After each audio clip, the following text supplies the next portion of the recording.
फिर पंचायती राज चुनाव में कमल कांग्रेस को लेकर आरोप लगते हैं क्योंकि गठबंधन हुआ था।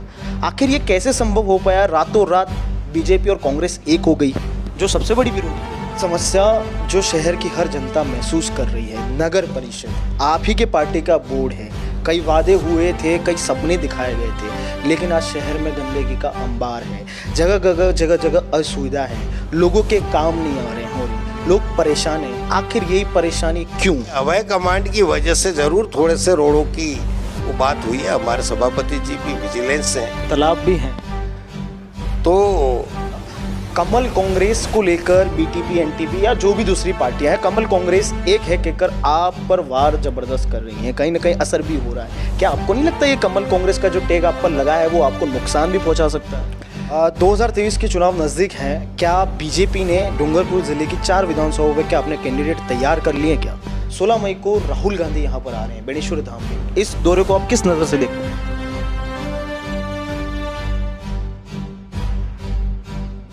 नमस्कार, मैं जुगल कराल और आप देख रहे हैं RNN न्यूज़। इस वक्त हम मौजूद हैं भारतीय जनता पार्टी के जिला अध्यक्ष प्रभु पंड्या के साथ। इनसे सवाल करेंगे, कुछ ऐसे सवाल जो ये खुद नहीं सुनना चाहेंगे, जिनका जवाब खुद नहीं देना चाहेंगे, लेकिन सवाल हम करेंगे। सबसे पहला मेरा सवाल है प्रभु जी, सबसे पहला आपका स्वागत है और सबसे पहला सवाल से शुरुआत करता हूँ। 16 मई को राहुल गांधी यहाँ पर आ रहे हैं बेणेश्वर धाम में। इस दौरे को आप किस नज़र से देखते हैं? नमस्कार, सबसे पहले RNN चैनल का आपका मैं स्वागत करता हूं। आप हमारे पार्टी कार्यालय में आए और हमारी भावनाओं को जानने के लिए आए, इसलिए मैं स्वागत करता हूं।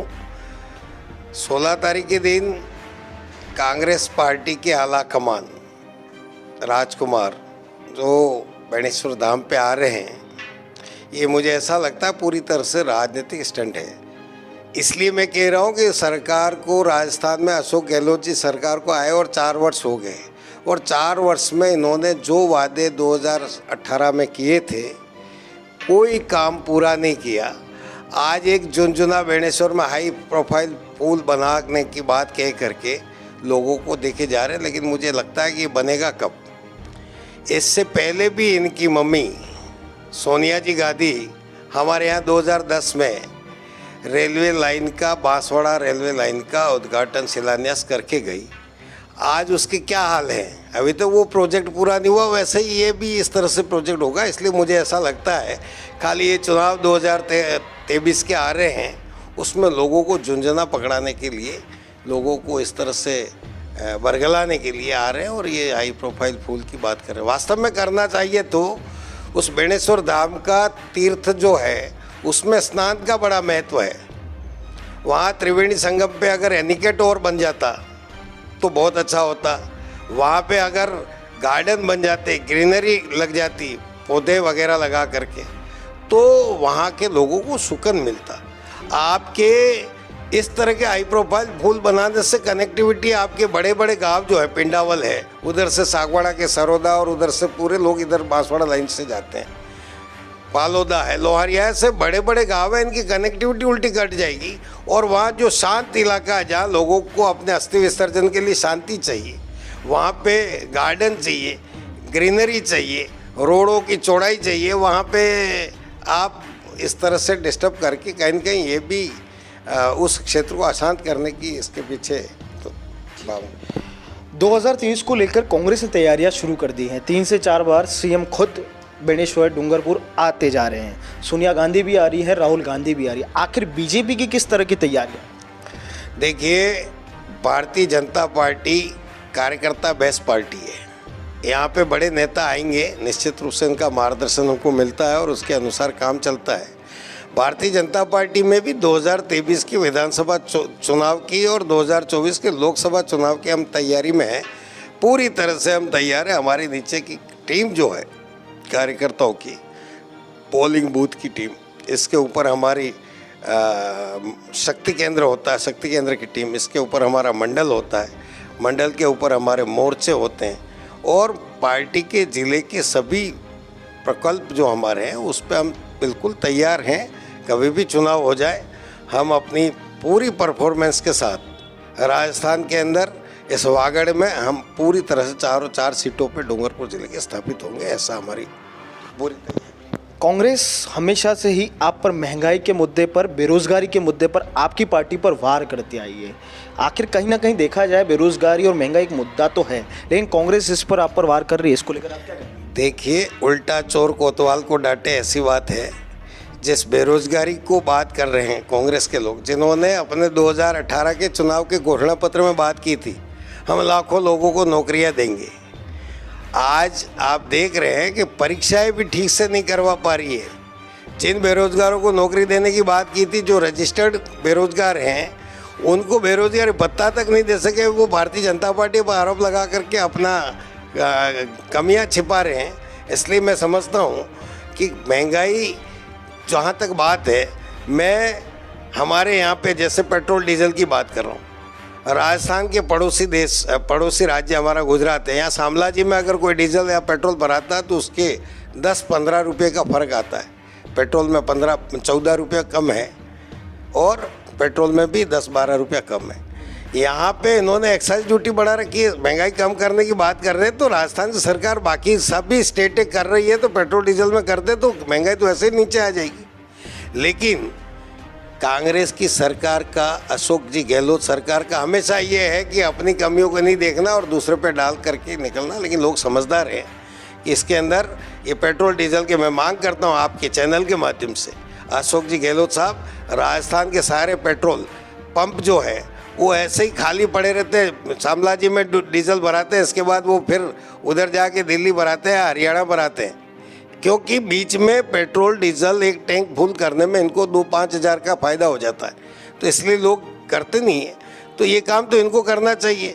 और बेरोजगारी का काम मिटाने का काम नारा इन्होंने दिया था। राजस्थान में कितने बेरोजगारों को नौकरियां दी इन्होंने। इसलिए अपनी कमी को छिपाने के लिए दूसरी पार्टी पे आज राज कौन कर रहा है राजस्थान में? आरोप किस पे लगा रहे हो? इनको खुद को करना चाहिए। एक समस्या जो शहर की हर जनता महसूस कर रही है, नगर परिषद आप ही के पार्टी का बोर्ड है। कई वादे हुए थे, कई सपने दिखाए गए थे, लेकिन आज शहर में गंदगी का अंबार है। जगह जगह असुविधा है, लोगों के काम नहीं हो रहे, लोग परेशान हैं। आखिर यही परेशानी क्यों? देखिए, भारतीय जनता पार्टी का 7वां नया बोर्ड जो बना, उसको बनने में बहुत ज़्यादा समय नहीं हुआ। मैं समझता हूँ उनको समझने में, किसी भी आदमी को सेटअप होने में साल भर लगता है। और उसके बाद भी मैं समझता हूँ दिल्ली में दिसंबर महीने में डूंगरपुर नगर परिषद को राजस्थान का अव्वल नंबर का दर्जा दे करके उनको मेडल दिया गया है। उसको हम सबको मानना चाहिए। ये यहाँ के काम की प्रशंसा थी। और अभी भी ये अभय कमांड की वजह से ज़रूर थोड़े से रोडों की वो बात हुई है। हमारे सभापति जी भी विजिलेंस हैं, तालाब भी हैं। तो इसके अंदर अभी जो जिन लोगों का ये ठेकेदार को टेंडर दिया था, उसका थोड़ा सा काम धीमी गति से चल रहा है। अभी बोर्ड की मीटिंग करके इन्होंने नोटिस भी दे दिया और सारे रोडों को ठीक करके, और स्वच्छता के मामले में लगातार कचरा प्रबंधन वगैरह सब ठीक से चल रहा है। ये कब तक होने की संभावना बताई जाए, कब तक हो सकता है? क्योंकि लोग वास्तव में परेशान हैं। नहीं, हो गया है, हो रहा है। अभी कुछ काम कहीं गड्ढे रह गए, उसको ठीक करेंगे। और कहीं पे भी अभी हमने सिंगल विंडो, आम जनता की सुविधा को ध्यान में रखते हुए नगर परिषद डूंगरपुर ने सिंगल विंडो कार्यक्रम रखा है। उसके अंदर आपकी जो भी समस्या है, निर्माण की स्वीकृति की हो, किसी और तरह की कोई बात हो, तो वहाँ पे अपनी एप्लीकेशन दें और संबंधित विभाग उस पर जा करके तुरंत ही एक्शन लेते हैं और काम हो रहे हैं। लेकिन फिर भी कई बार क्या है कि कोई व्यक्ति ये सोचे कि मेरा आज के आज, अभी सरकार ने पट्टे देने की बात कही थी, सरकार का ये योजना थी, राजस्थान सरकार की थी, सरकार आपके द्वारा। लेकिन इन लोगों को सबको पट्टे दिए नहीं, बांध के रखा है, इनको ये कर नहीं पा रहे हैं। तो ये कमियां तो ऊपर से इनको रोकने का काम जो कर रही है वो राजस्थान की सरकार कर रही है। नगर परिषद अपना लेवल का जो काम है वो लगातार अपनी गति से कर रही है और अच्छा काम करेगी।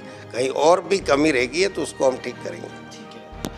2023 के चुनाव नज़दीक हैं। क्या बीजेपी ने डूंगरपुर ज़िले की 4 विधानसभाओं में क्या अपने कैंडिडेट तैयार कर लिए क्या?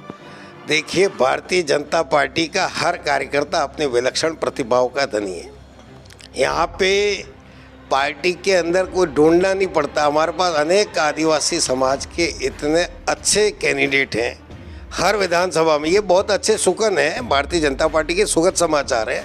किसी भी पार्टी में टिकट लेने के लिए अगर प्रत्याशियों की बड़ी लंबी फहरिस्ती रहती है तो मैं समझता हूँ ये बहुत अच्छी बात है। और हमारे पास ऐसे सभी विधानसभा में, क्योंकि ये निर्णय करना हमारे हाथ में नहीं, ये पार्लियामेंट्री बोर्ड और राजस्थान की कोर कमेटी करेगी, इसलिए हम यहाँ से, हमारे पास सारी तैयारी है, सभी तरह के नाम भी तैयार हैं, जो भी ऊपर से तय करके दे देंगे। कमल जो लेके आएगा उसको जिता करके यहाँ से जयपुर भेजेंगे, ये हमारा संकल्प है और हम उस पर पूरी तरह से तैयार हैं। एक अभी चर्चा का दौर आदिवासी क्षेत्रों में बहुत हो रहा है। बीटीपी के बाद एक नई एनटीपी पार्टी आने की चर्चाएं हो रही हैं। बीटीपी आने से भी देखा गया कहीं ना कहीं बीजेपी को फ़ायदा हुआ, अब एक एनटीपी और आएगी, तो क्या बीजेपी इसका फ़ायदा उठा पाएगी? देखिए, भारतीय जनता पार्टी हमेशा सबको साथ लेकर के, सबका साथ सबका विकास और सबका विश्वास दे के चलती है, और उसी क्रम में किसी जाति, समाज या किसी व्यक्ति के पक्ष में नहीं होती है। और उस दृष्टि से जैसे जो पहले 2018 में बीटीपी आई और इसके बाद अब इनके आपस में ही झगड़े हैं, उसकी वजह से ही निपट रहे हैं, उसमें हमारा कोई दोष नहीं है। लेकिन भारतीय जनता पार्टी और इस क्षेत्र की जनता, चाहे वो जनजाति समाज के लोग हैं, संत समाज के लोग हैं या जनरल ओबीसी, सभी प्रकार के जो लोग हैं, वो जातिवादी पे जिस तरह से ये पार्टी आती है और काम करती है उस पर काफ़ी नफरत करते हैं। इसलिए ऐसी पार्टी को रोकना चाहिए और भारतीय जनता पार्टी सबको साथ लेकर चलेगी। और आने वाले समय भारतीय जनता पार्टी राजस्थान में और डूंगरपुर जिले के चारों स्थानों पे, चारों विधानसभाओं में बीजेपी जीत के अपना कमल लेके जयपुर जाएगी। ठीक है, एक सवाल जिसका जवाब इस डूंगरपुर से ही नहीं, पूरे राजस्थान के लोग, पूरे देश के लोग जानना चाहते हैं। आखिर पंचायती राज चुनाव में कमल कांग्रेस को लेकर आरोप लगते हैं क्योंकि गठबंधन हुआ था।